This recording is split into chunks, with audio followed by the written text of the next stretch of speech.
Sorry about that, friends. There we go. All right.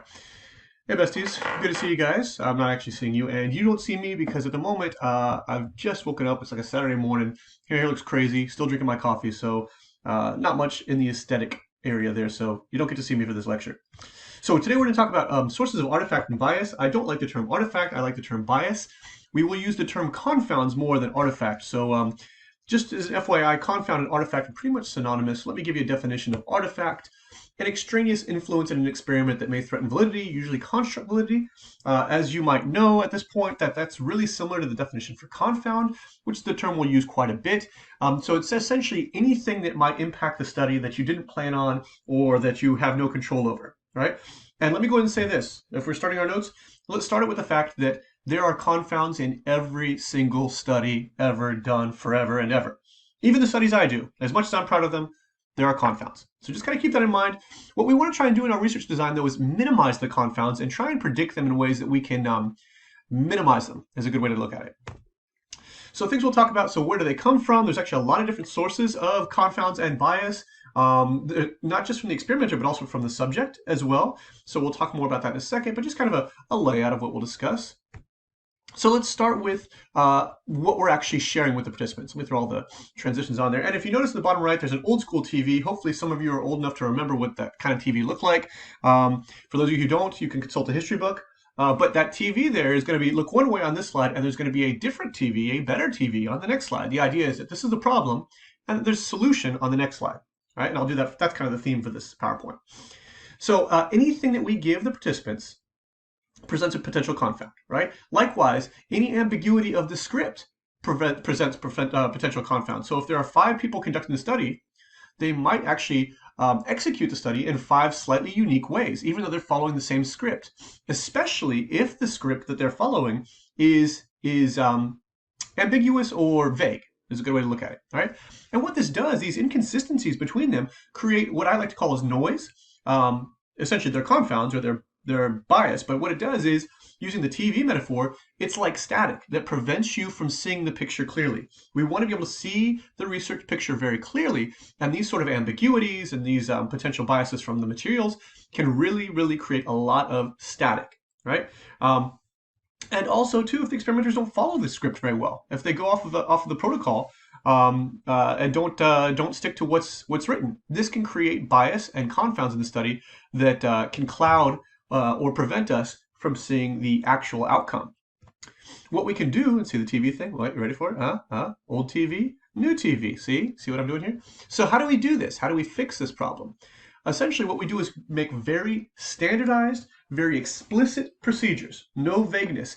Think back when you were a kid, when you used to have to take standardized tests, right? And every teacher, and we'll use Texas for example, every single teacher in the state of Texas was reading the same script in the same way at the same time across the state, right?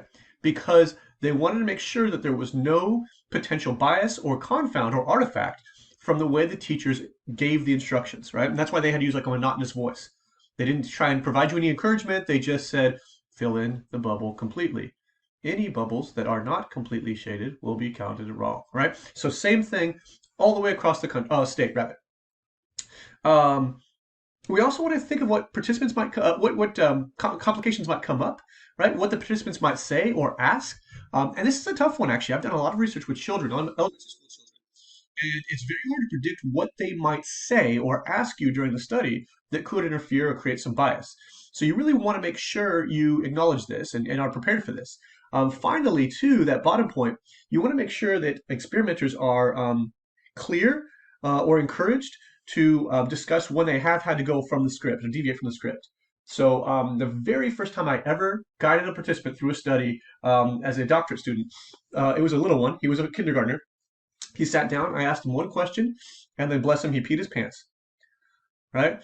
And it was sad, and it was a poor thing. He got a little embarrassed, so we gave him some stickers and made everything right. It was okay. But I included this when I went to speak to the main researcher. I said, hey, look, my first participant unfortunately peed his pants, and so I don't know that we should include his data because he was clearly very stressed by the study. So we threw his data out, right? In this case, what we're trying to do is reduce or eliminate the artifact of anxiety. In this case, this poor little one was so scared, it caused him to do that. So we wanted to make sure that we were very clear that we had to deviate from the script, due to some circumstances, and in that case, eliminated the data from the study. We also need to be clear, like how strict we're going to be with our protocol. Some studies don't need very strict protocols. Other ones have to be extraordinarily strict. So just kind of keep in mind how severe a deviation from the protocol could impact the study. And this is going to require you kind of trying to look into the future or predict, but just kind of think that through in the design process. So experimenter expectancy effects.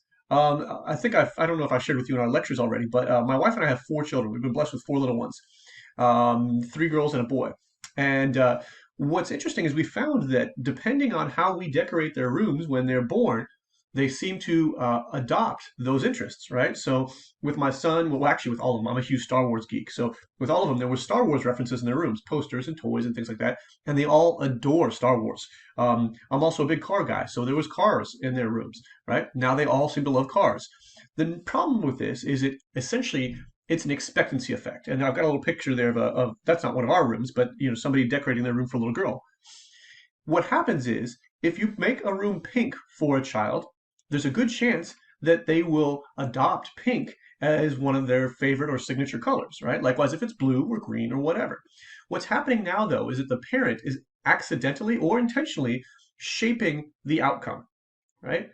So experimenter expectancies effects are very much like that. You're designing the study in a way to establish or examine a particular hypothesis. So you have a vested interest in this. So what's going to happen is usually experimental expectancy effects are unintentional. They're accidental. You're not doing it on purpose. But you might be asking a question of a participant. Let's say you're asking them a multiple choice question, and option B is the one that would validate your hypothesis, right? As you read the options, you might say, is the answer A, B, C, or D, right? And in that case, the emphasis that I put on choice B was accidental. In that case, it was intentional. But in the study, you might do that accidentally, or your facial expression might change when you point to it, or your posture, right? All of these are going to be little cues to the participant that maybe B is the answer they want to answer, right?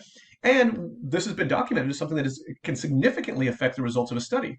So what we want to do is be very cautious if we know there's a chance for this. Maybe as the primary investigator, we don't actually have any contact with the subjects. Maybe we hire or get voluntary experimenters to be part of the study so that there is a barrier between the person who designed the study and those who are being subjects in the study. So you got to be very cautious with this. I mean, it just happens, right? But it is very easy for it to happen as well. And I would say anytime a participant or experimenter has contact with participants, that can be a potential issue.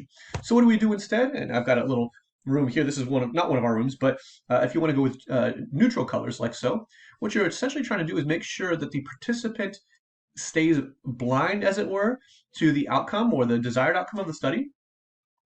And when we talk about trying to keep the experimenter from having effect, I already kind of brought this up. Maybe you hire people that can do the research for you. And this way, you who have the greatest interest in the study, don't actually have any contact with the participants, and therefore you can't really intervene in ways that would cause an expectancy effect. Right? So just kind of keep this in mind. We always want to be cautious. We don't want to sway anybody or bias any participants. We want them always to be honest with us. So we have to be very mindful of how we present ourselves and what we say and the very subtle cues that we provide to. And this goes beyond just research, but this could also go to therapy. If you're a therapist, for example, you have to be very guarded on how you might share your opinion or reflect your opinion when a client tells you anything. So it's important to be very mindful, try and keep a neutral affect. Yeah, you get the idea. Speaking of experimenters, right? Experimenter characteristics is a massive problem. And this is one that actually a lot of people kind of sleep on, right? So what the experimenter brings to the experiment, just in who they are, their age, their sex, race, level of anxiety, friendliness, right? All sorts of things can actually impact how the study goes. I actually worked with a researcher one time who was very, very dry and came across as hostile. He was actually a nice man. He just culturally, he just came from a culture that was very stoic, and he came across as hostile. And participants did not like him, did not want to be honest with him, and he was actually asking very deep questions about existential topics. And it was interesting because you could actually just watch the experimenter effect take place. because he was essentially intervening with his or interfering with his own study through his just his presence, right? And you can got to be mindful of these dynamics. I give a couple of examples here, right? So a very thin therapist treating patients for obesity-related depression. In this case, because the therapist is thin, it could create a dynamic of, well, what do they know about this? How could they possibly treat me? They're talking down to me because they think they're thin and I'm not, right? Can create a dynamic. Not that it will, and not that they can't treat people for this, but it could potentially, right? And we always want to be mindful of potentials. Once again, too, an African American experimenter asking white participants about racism. This would also work the other direction as a white experimenter asking African American participants about racism. I can tell you about this firsthand. Actually, I do research on racism and prejudice, and there have been situations where it was an odd dynamic because as a white male, it's there might be this sort of tension or conflict if I'm interviewing someone who is an African American participant or some other minority group because they think, oh, well, you're asking questions, but it's your group that's the problem or something like that, right? It could create a dynamic. So you have to be mindful of this. And a good way to do this is kind of, once again, not have a lot of contact with the participants. If you can separate yourself as the experimenter from the participants, it actually helps to eliminate this sort of factor. I use the example of Sigmund Freud. Sigmund Freud, of course, being a therapist, I don't think I would want to share anything with Sigmund Freud. I don't like Sigmund Freud, I'm going to be honest with you. But if you look at him right there in that picture, he doesn't look like the kind of man that you'd want to tell your deep, dark secrets to at all. Like, he just looks like he would judge you and be mean and harsh. I don't know. I don't care for Freud in the least. Right? So what do we do? How do we address the idea of experimenter effects? I use the picture at the bottom right. You don't know this gentleman, but he's one of the kindest, awesomest human beings I've ever met in my life. He was actually my mentor early in my career. He still is, absolutely. But very nice man. He is a therapist, and this man, from the moment I met him, I would tell him anything. He just embodies this kindness and this wisdom where you think, I feel like I can share anything I need to with you. Very, very nice man. Actually, I wish you guys could meet him because I can't say enough positive things about him. But an excellent therapist for those reasons. What he brings to the therapy scenario or situation is kindness, positive regard, non-judgment, comfort. Right? He's also a excellent Christian. I hate to qualify that as excellent Christian. He's a lifelong Christian who lives his faith. So there's also that element that kind of puts you at ease in this therapeutic context. He actually wasn't my therapist, but as a friend, he kind of filled that role as well. Right. So what do we want to do? We want to make sure we are aware of what we could do to interfere with our studies. What does our actual presence bring, positive or negative, to the study? Right. We also need to be very specific sometimes when we're reporting our research who the experimenter is, particularly if you have face-to-face contact with your participants, right? So I've seen studies before that do examine things like racism, and the author will identify themselves and say, I am a black male of Afro-Caribbean descent, or whatever. They'll be very precise about it so that when you're reading this, you think, okay, what biases or dynamics might have been created by that person's demographics, characteristics, right? And then also you could always check and see if who the experimenter is in the case where you have like 3, 4, 5 experimenters, you could always run a statistical analysis to see if there are any experimenter characteristic effects, right? So you could run an ANOVA to see, is there a significant difference of participants' responses based on experimenter? So these are all good ways to go about it. But like I said, just I would just be mindful of what we bring and try to mitigate it as much as possible. Certain things, of course, we can't control, like our sex or our race or things like that. But I think we should just be mindful of how those might potentially create a confound that could impact the study either in a minor role or in some cases very significantly.